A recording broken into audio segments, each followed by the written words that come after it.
How can you live in a country of keys and locks and still have nowhere to sleep, while 1,000 dark windows stare back at you, empty?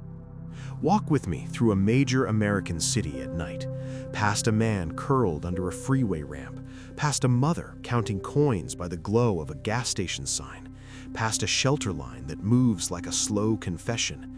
Then look up at luxury towers, perfectly still, lights off, rooms untouched, as if nobody ever planned to live there at all. This is the global housing paradox, the feeling of scarcity inside a landscape of abundance. The question is not whether we can build homes, it is why the system keeps producing empty homes while people keep losing shelter. And to understand that, we have to follow the incentives, not the slogans. To understand what a housing crisis really is, we have to unlearn something we have been told for decades. We're told the problem is supply, not enough homes, not enough construction, not enough land. But that explanation collapses the moment you notice something unsettling. In many of the world's richest, most urbanized economies, housing units have continued to rise, even as affordability has collapsed. A modern housing crisis is not defined by the absence of buildings. It is defined by a mismatch between what homes are for and how the system now uses them. Housing used to be treated, first and foremost, as shelter, a place to live, to raise children, to age, to recover after work. Today, increasingly, housing is treated as a financial asset, a store of value, a hedge against inflation, a vehicle for global capital to park itself quietly and wait. This shift accelerated after the financial crisis of 2008, when central banks pushed interest rates towards zero and money began searching for somewhere safe to go. It intensified again after COVID-19, when stimulus, low borrowing costs, and uncertainty collided. In dense global cities, homes stopped being built for residents and started being priced for investors. This analysis applies most clearly to highly urbanized, financially integrated economies, places where housing markets are plugged into global capital flows. It does not fully apply to war zones, disaster regions, or places where homes are physically destroyed. There, scarcity is real, visible, and brutal.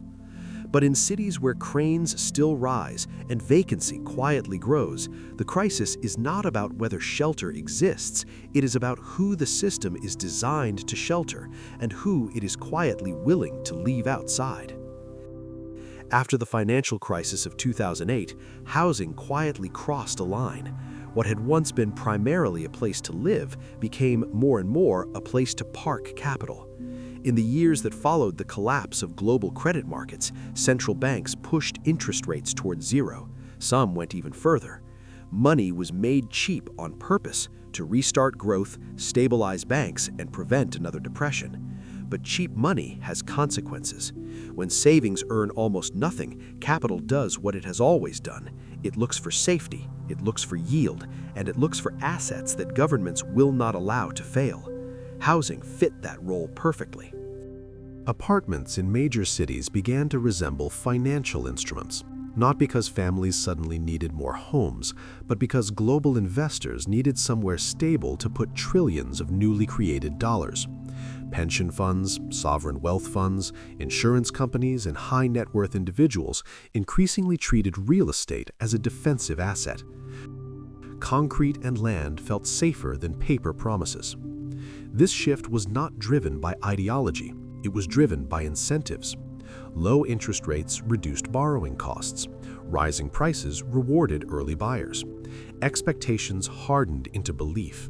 Housing would always recover. Housing would always be protected. In that environment, buying a home was no longer about shelter, it was about exposure.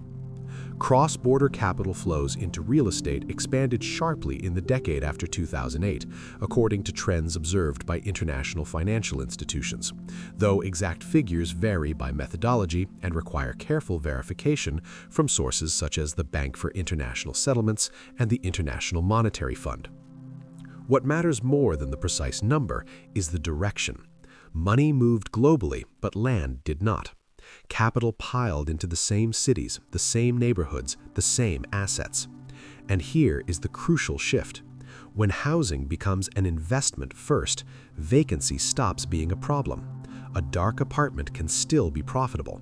An empty building can still generate returns through appreciation alone. Use becomes optional. Price becomes everything. This is how housing detaches from housing needs. The market does not ask whether people can afford to live there. It asks whether capital feels safe staying there. And once that logic takes hold, shelter becomes secondary to storage. The crisis, at its core, is not a shortage of buildings. It is a shortage of homes that are allowed to function as homes. Empty homes are not always the result of speculation. Sometimes they are the shadow left behind by people who moved or never arrived at all. In Japan, the silence is rural.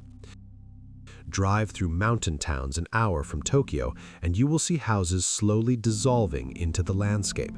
Roofs sag, mailboxes rust, gardens grow wild. These homes were not hoarded by investors. They were left behind by demography. A rapidly aging population, low birth rates, and decades of migration toward major cities hollowed out entire regions.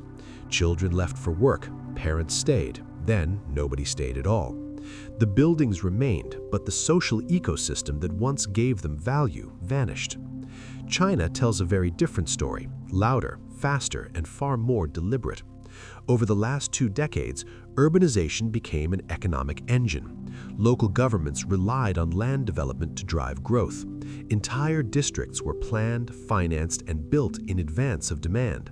Towers rose before families arrived. Streets were laid before shops opened. In some cases, residents eventually came. In others, they never did. The result was a landscape of partially occupied cities, not because nobody needed housing, but because housing was built ahead of jobs, services, and sustainable demand. These ghost cities were not always mistakes. Many were calculated risks taken during a period of rapid growth. But they reveal something important. Housing supply does not automatically follow human need. It follows incentives, fiscal pressure, growth targets, political timelines. And this is the crucial boundary. Not every empty home is an investment asset. Not every vacancy signals financialization. Some reflect demographic collapse.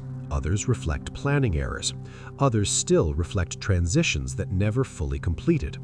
But when demographic decline and speculative logic overlap, vacancy multiplies. Homes sit empty not because people want them, but because the system no longer prioritizes matching people to places. It prioritizes balance sheets over belonging. Ghost cities remind us that buildings alone do not create housing. People do. And when people disappear, concrete quietly keeps the score. To understand why homes stay empty, we have to stop asking who needs housing and start asking who benefits from vacancy. Look first at local governments. In many urban economies, public finances are deeply tied to land values. Property taxes, development fees, zoning approvals, bond ratings, all quietly depend on prices staying high. When prices rise, balance sheets look healthy. When prices fall, budgets tighten, borrowing becomes harder, and political risk increases. In that environment, an empty home is not a failure. It is often a stabilizer. Vacancy can help restrict supply, protect valuations, and preserve the illusion of strength. Now look at large asset holders. For institutional investors, housing is rarely evaluated one family at a time. It is modeled as a portfolio. Returns are measured over decades, not months. From that perspective, leaving a unit empty can be rational. Renting introduces wear. Tenants create risk. Price appreciation, by contrast, is clean, silent, predictable. An unoccupied building can still generate wealth simply by existing in the right location. This logic is reinforced by scale. A household loses money when a home sits empty. A large fund does not. It can absorb carrying costs. It can wait. It can outlast political cycles. Time becomes an advantage. Vacancy becomes optional. And then there are the rules themselves. Zoning laws that limit density, tax systems that reward appreciation over use, weak penalties for prolonged vacancy, All of these are not accidents. They are policy choices, shaped by lobbying, by legacy interests, by the quiet alignment between public budgets and private wealth. Here is the uncomfortable judgment. The system does not malfunction when homes sit empty. It performs exactly as designed. It prioritizes asset stability over social use, price signals over human need, balance sheets over bedrooms. This does not require conspiracy, it requires incentives. When every major actor benefits more from holding value than from housing people, emptiness becomes rational. And once vacancy is rational, it becomes invisible. The lights stay off, the doors stay locked, and the crisis deepens, not because shelter is impossible, but because using shelter has become less profitable than owning it. When housing stops functioning as shelter, the damage does not stay contained inside the market. It spills outward, into inequality, into family formation, into social trust. For younger generations, the consequences arrive early and compound quietly. Rent absorbs a growing share of income, saving becomes impossible, mobility shrinks. Decisions once taken for granted, moving out, starting a family, having children, are postponed or abandoned altogether. Across advanced economies, declining fertility rates have closely tracked rising housing insecurity, according to demographic trends documented by national statistical agencies and international organizations. The connection is not abstract. Stability precedes life planning. Without a place to land, the future feels theoretical. In the United States, the pattern is sharp and visible. Homeownership has increasingly concentrated among older, wealthier households, while younger workers face higher rents, longer commutes, and greater exposure to job shocks. Housing wealth becomes a divider, separating those who benefit from appreciation from those who pay it. Germany offers a partial contrast. Long-standing tenant protections, a larger rental sector, and weaker cultural pressure to own have muted some of the extremes. Housing is still expensive in major cities, but vacancy plays a different role. Empty units face stronger scrutiny. Speculative holding is less socially normalized. The result is not affordability for all, but slower polarization. Japan presents yet another outcome. Falling population and aging demographics have produced widespread vacancy, but without the same rent explosions seen elsewhere.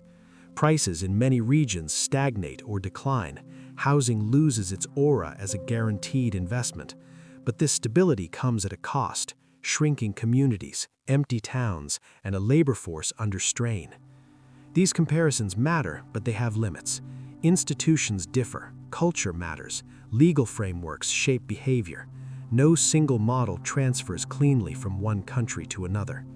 What unites these cases is the direction of pressure.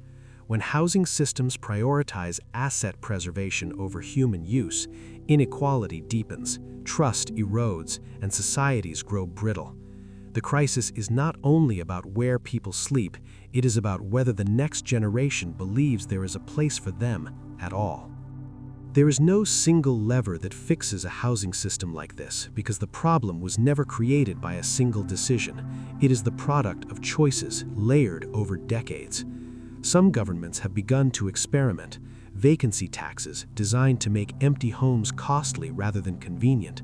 Expanded social and public housing, treated not as charity, but as critical infrastructure.